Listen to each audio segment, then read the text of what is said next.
नमस्कार दोस्तों। विधानसभा चुनाव खत्म हो चुके हैं, नतीजों का ऐलान भी हो चुका है, लेकिन एक सस्पेंस अब भी बरकरार है और वो सस्पेंस है कि बीजेपी ने जिन 3 राज्यों में बम्पर जीत हासिल की है, वहाँ के मुख्यमंत्री कौन होंगे, किनके हाथों में बीजेपी इस बार सत्ता की कमान सौंपने वाली है।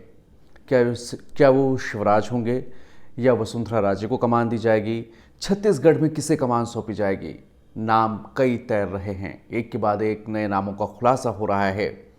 और जहां तक बीजेपी का ट्रैक रिकॉर्ड है वो ये बताता है कि बीजेपी कुछ ऐसा प्रयोग करती है, कुछ ऐसे नए चेहरों को सामने लाती है जिसके बारे में कयास तक नहीं लगाया जा पाता, जो अचानक से एकदम सरप्राइज कर देता है। ऐसे चेहरों को बीजेपी सामने लाती है।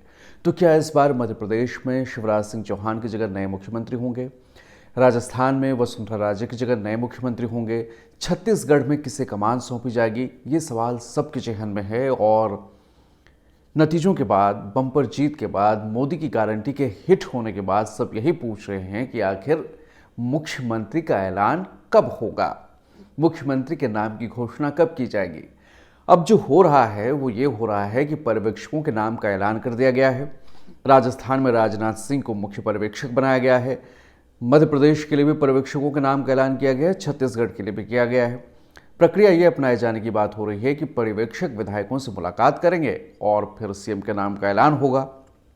लेकिन जो सूत्र बता रहे हैं और जो बातें मीडिया में सामने आ रही हैं सूत्रों के हवाले से, वो ये है कि बीजेपी आलाकमान ने तीनों राज्यों में नए चेहरे पर दांव लगाने की तैयारी कर ली है, अपना मन बना लिया है। अब ये नए चेहरे कौन होंगे, शिवराज की जगह किसे कमान दी जाएगी, वसुंधरा की जगह कौन होगा, इसे लेकर कुछ नाम हवा में तैर रहे हैं। मसलन मध्य प्रदेश में प्रहलाद पटेल का नाम आगे है, मध्य प्रदेश में कैलाश विजयवर्गीय की भी बात हो रही है, ज्योतिरादित्य सिंधिया के नाम सामने आ रहा है। वहीं राजस्थान में राजस्थान के लिए आप बात करें तो दिया कुमारी हैं, बाबा बालकनाथ हैं, एक और योगी को कमान देने की बात सामने आ रही है। छत्तीसगढ़ में रेणुका सिंह, अरुण साव, ओपी चौधरी जैसे नाम हवा में तैर रहे हैं। लेकिन कौन बनेगा, और जो भी बनेगा उस फैसले को लेने में आलाकमान को देरी क्यों हो रही है? क्या अंदर ही अंदर एक युद्ध चल रहा है, बीजेपी के अंदर एक रण चल रहा है? भले ही चुनावी रण खत्म हो गया हो, इस बार ये वर्चस्व का रण है।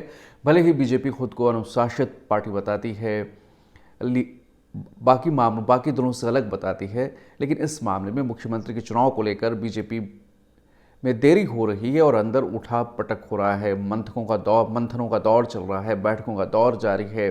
पीएम मोदी, नड्डा, अमित शाह के बीच लगातार मुलाकातें हो रही हैं। दिल्ली में कुछ नेताओं का जमावड़ा लगा हुआ है। तो अब सवाल यही है कि ये सस्पेंस खत्म कब होगा। इसके लिए 2 से 3 दिनों का इंतजार है। और जहां तक उम्मीद है कि बीजेपी महिलाओं के लिए, नारी शक्ति के लिए और नए चेहरों पर, जिसमें जातिगत समीकरण को ध्यान में रखते हुए, भले ही पीएम मोदी कह रहे हैं कि उनके लिए युवा, गरीब, महिलाएं और किसान यही जातियां हैं, यही 4 जातियां हैं उनके, और इनका विकास ही वास्तविक विकास है। लेकिन बीजेपी के अंदर खाने जो मीटिंग हो रही है और जो सूत्र बता रहे हैं वो यही है कि बीजेपी नए चेहरों पर दांव लगाएगी, पुराने चेहरों को, वरिष्ठों को मनाया जाएगा ताकि लोकसभा चुनाव में पार्टी के प्रदर्शन में फर्क ना पड़े। और महिलाओं को तीनों राज्यों में सत्ता के शीर्ष तक लाने की तैयारी हो रही है और उन पे खासा जोर भी दिया जा रहा है। तो बस 2-3 दिनों का इंतज़ार और फिर शायद कुछ सरप्राइजिंग नाम आपके सामने आएगा। धन्यवाद।